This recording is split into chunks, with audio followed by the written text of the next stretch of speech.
Hi guys, welcome to Ramesh 77SM YouTube channel ని subscribe చేసుకోండి, పక్కనున్న బెల్ ఐకాన్ క్లిక్ చేయండి. అంటే ఈ రోజు బిగ్ బాస్ లో అప్డేట్ అయితే చూసుకుందాం. అంటే ఈ రోజు బిగ్ బాస్ లో ప్రోమో అయితే వచ్చింది. అంటే ఈ రోజు ప్రోమో రేపు టీవీలో వచ్చేది అయితే చూసుకుందాం. ముందుగా 3 నిమ్మకాయలని బేస్ లోపల నుంచి బయటికి తీసి ఎక్కువ రౌండ్స్ ని గెలుస్తారో షాపింగ్ చేసిన వస్తువులు కొడుతారు. చాలా బాగుంది.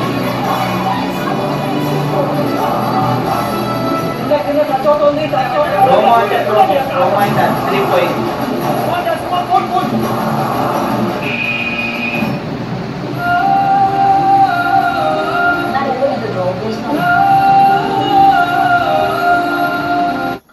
ఇంకా మన ఛానల్ ని సబ్స్క్రైబ్ చేసుకుంటే వెంటనే సబ్స్క్రైబ్ చేసుకోండి, పక్కనున్న బెల్ ఐకాన్ ని క్లిక్ చేయండి. ఇంకా మన ఛానల్ చాలా మంది చూస్తున్నారు కానీ సబ్స్క్రైబ్ చేసుకుంటలేదు, వెంటనే సబ్స్క్రైబ్ చేసుకోండి, పక్కనున్న గంట బెల్ ని క్లిక్ చేయండి.